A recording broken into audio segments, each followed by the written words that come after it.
네, 윤곽이 드러난 6.4 지방선거 후보군 가운데 이른바 거물급 인사들의 운명에 관심이 모아지고 있습니다.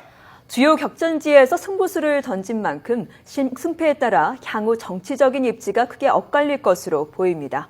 이강진 기자의 보도입니다.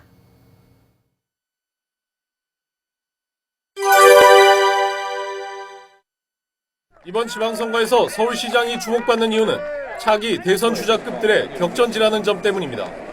물론 본인들은 앞으로 행보에 대한 계획을 밝히는데 조심스럽습니다. 대통령 선거는 어떻게 하느냐. 저는 서울시장의 임기를 마칠 생각입니다. 저는 공직 생활 경험을 살려서 국가의 발전을 위해서 어떤 역할을 해야 되겠지만은 아직 대선 후보 아닙니다. 서울시장으로 저는 전념하는 것이 온당하다 이렇게 생각이 되고요. 하지만 이들이 서울시장에 당선될 경우 차기 대선에서 유력한 주자가 될 것이라는데 이견은 없습니다.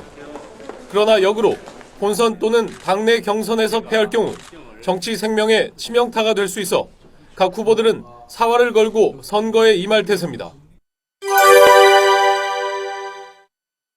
중진 차출론의 압박은 야권의 통합선언 이후 결국 현실이 됐습니다.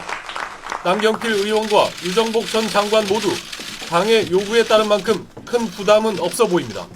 다만 당내 비주류인 남 의원은 당선되면 단숨에 대권 후보로 급부상할 수 있지만 실패할 경우 입지는 크게 좁아질 수 있고 박근혜 대통령의 지지 발언 논란으로 이미 한 차례 홍역을 치른 유 전 장관은 선거 결과가 박 대통령에게도 영향을 줄 수 있다는 점에서 어깨가 무겁습니다.